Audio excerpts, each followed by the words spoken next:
You may know macros, but how much do you know about micronutrients? Why are micronutrients, also known as vitamins and minerals, important? If things like feeling energized, having mental clarity, skin health, and aging gracefully appeal to you, then that's where micronutrients play a role. Think about how you've been feeling the past couple of months. Did you have any recurring discomforts like headaches, fatigue, or frequent cough and colds? If so, that could be a sign that you lack certain vitamins and minerals. And that's what we'll be covering in this video, the basics of micronutrients and addressing nutrient gaps. Hopefully by the end of this video, you'll have a better idea of how you can take control of your health and feel your best and most energetic self each day. This video will cover 8 sections and I'll be providing timestamps should you want to skip ahead. Let's get started.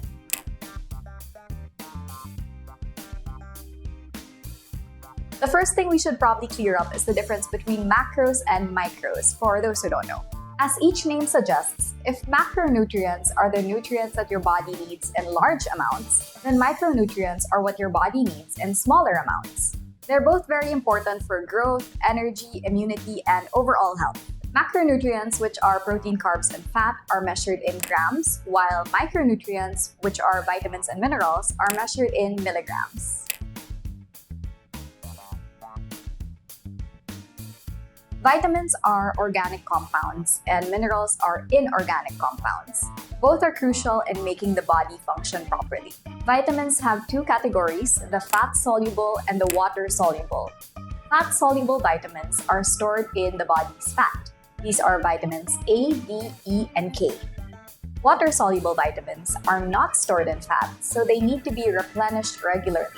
These are vitamin C and all the B vitamins. When it comes to minerals, there are macrominerals and microminerals. Macrominerals or major minerals are needed in slightly larger amounts, more than 100 milligrams per day. Examples are calcium and magnesium.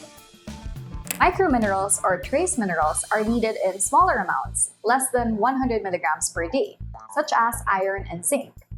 And then there are electrolytes, which are vital for fluid balance and muscle contractions.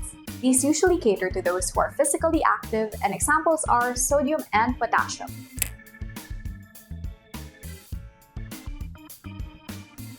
As mentioned earlier, if you have recurring discomforts, like something that bothers you from time to time, it could be your body's way of telling you that something's not right.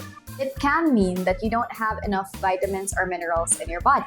Some examples of common symptoms and deficiencies are: if you're always feeling fatigued or low on energy, it could be due to a lack of vitamin D, B12, or iron.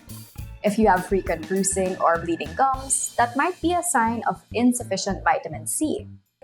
If you feel that you have weak bones, it could be due to a lack of calcium. And if you're overly stressed, loading up on magnesium could help.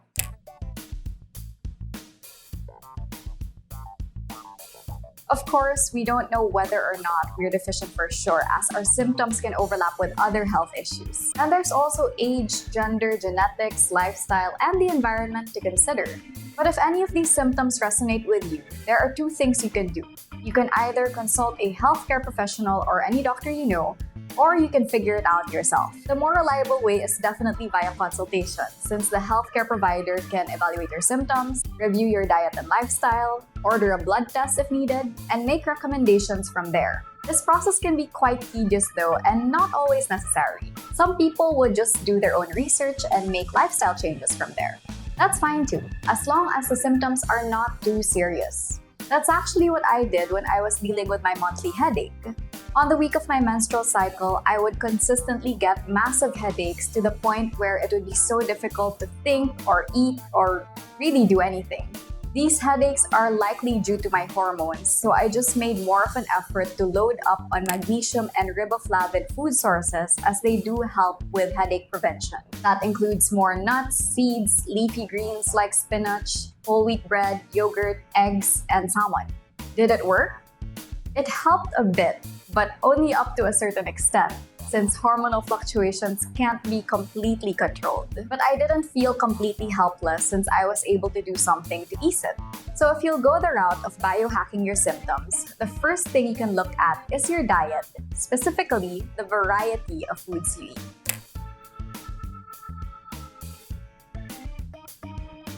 It's challenging to think about what to eat to be able to get all the vitamins and minerals that you need, but an easier way to address this is to focus on variety. That's why experts say things like eat the rainbow or eat 30 plants per week, because each type of food provides a different set of nutrients. So by consuming a variety, you get the widest possible range of nutrients.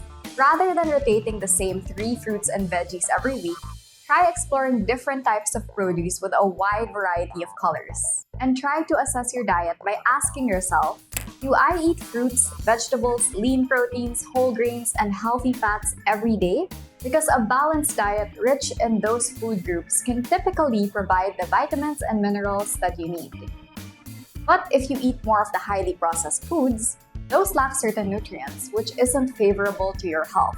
Then from there, see how you can make improvements like increasing your whole food intake, adding different types of veggies to each meal, or prioritizing fruits during your snack time.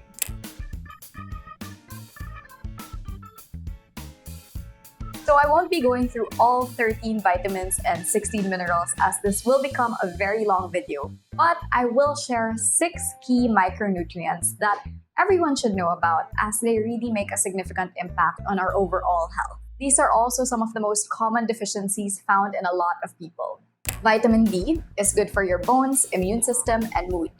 You can get this from sunlight, fortified milk, fatty fish, and eggs.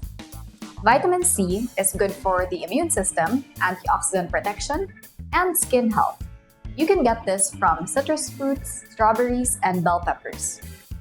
Vitamin B12 is essential for brain health, supporting nerve function and helping red blood cells deliver oxygen.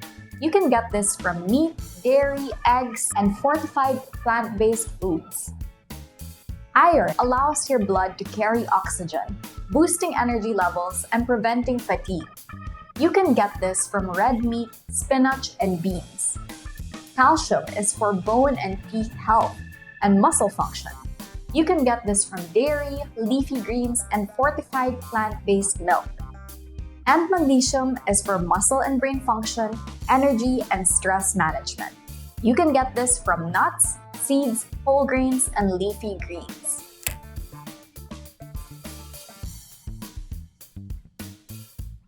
Food should always be the priority, but supplements can help if you're unable to get enough vitamins and minerals from your diet alone. Some cases wherein supplements might be needed. If your doctor prescribes it due to a specific deficiency confirmed by a blood test, if you're on a restrictive diet like a food allergy or a plant-based diet, you might need supplements to cover nutrients like B12, iron, or calcium, which are hard to find in plant-based food. If you're pregnant or have a medical condition that requires extra supplementation, again, to be prescribed by your doctor. If you're an older adult, as it gets harder to absorb vitamins like B12 or D the older you get. And if you're an athlete with higher nutrient needs to support your energy, metabolism, performance, and recovery. Some might resort to taking a multivitamin so they get a whole range of nutrients in one convenient pill. But again, the quality of food that you eat should always be the priority. Some vitamins and minerals found in multivitamins are not absorbed as well as those in whole food. And again, it's always best to consult with a healthcare provider prior to supplementation just to ensure responsible use.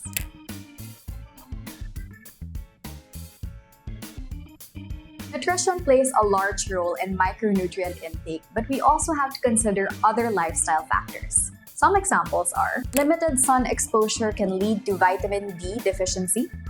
Excessive alcohol intake can deplete vitamins like B1, B6, and folate. Dehydration can hinder nutrient absorption and digestion. Chronic stress can deplete nutrients like B vitamins, vitamin C, and magnesium. And poor sleep can impact the effect of nutrients involved in energy production, like magnesium, zinc, and the B vitamins. In short, our lifestyles, including diet, activity level, stress management, and more, affects how well we absorb micronutrients. So by considering all of these and making adjustments wherever they're needed, you can optimize your micronutrient intake for better health. So I know that was a lot to take in, but I really wanted to cover the basics of micronutrients and share how important they are in our overall health and how we feel every day. There are actually other things that weren't covered like bioavailability or synergy between nutrients, but those can be for another time. Hopefully you took away a thing or two from this video. I also have a video that covers the basics of macronutrients, so if you're interested, I'll leave it up here. If there's any other topic you'd like to learn more about, please feel free to drop a comment down below, and don't forget to subscribe for more simplified nutrition and wellness content. Thanks for watching, and I'll see you in the next one.